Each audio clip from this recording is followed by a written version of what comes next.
జనసేనలో ఇప్పుడు స్వరం కాస్త గరం గరంగా వినిపిస్తోంది. కూటమిలో ఉంటూనే కూటమి రాజకీయాలపై జనసేన నేతలు ఒక్కొక్కరుగా తమ మాట బయట పెడుతున్నారు.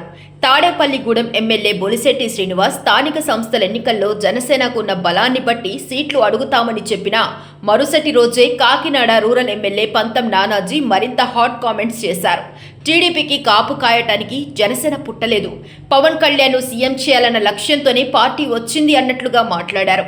దీంతో కూటమి లెక్కల్లో కొత్త చర్చ మొదలైంది.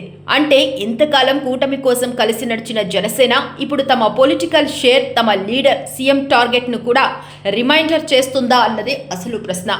మిత్రపక్షాలు ఎన్నికల సమయంలో తమ బలాన్ని చెప్పుకోవటం కామనే, కానీ ఎన్నికలు అయిపోయాక కూడా సీట్లు, ప్రాధాన్యం, భవిష్యత్ నాయకత్వం గురించి ఓపెన్ గా మాట్లాడితే పొలిటికల్ మీటర్ కాస్త పైకి వెళ్ళినట్టే. జనసేనలో ఒకరి తర్వాత ఒకరు రంగంలోకి దిగుతున్న తీరు ఇప్పుడు టీడీపీకి కూడా కొత్త సిగ్నల్స్ ఇస్తోంది. స్థానిక సంస్థల సీట్ల పంపకం దగ్గర నుంచి పవన్ సీఎం కావాలన్న డిమాండ్ వరకు అన్ని ఒకే లైన్లో వినిపిస్తున్నాయి. దీంతో జనసేన కేవలం కూటమిలో ఒక పార్ట్నర్గా కాకుండా సొంత బలం ఉన్న రాజకీయ శక్తిగా తన వాటా పెంచుకోవాలని చూస్తోందా అనే చర్చ మొదలైంది. అయితే ఇలాంటి మాటలు కూటమిలో చిన్నపాటి అలజడి రేపటం ఖాయం.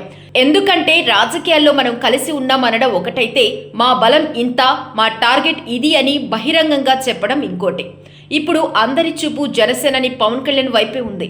నేతలు వరుసగా మాట్లాడుతున్నా పవన్ మాత్రం పెద్దగా రియాక్ట్ కాకపోవటం ఆసక్తిని పెంచుతోంది. ప్రతి నేత మాటను పార్టీ లైన్గా చూడాల్సిన అవసరం లేదు.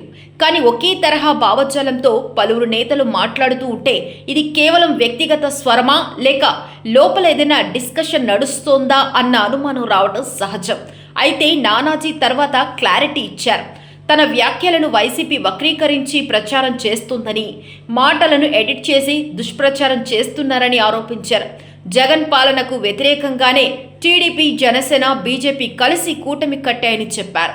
కూటమి ప్రభుత్వం ఎక్కువ కాలం కొనసాగాలన్నదే తమ లక్ష్యమని స్పష్టం చేశారు. అంటే మొదట పవన్ సీఎం స్వరం, తర్వాత కూటమి ఫుల్ స్ట్రాంగ్ క్లారిటీ.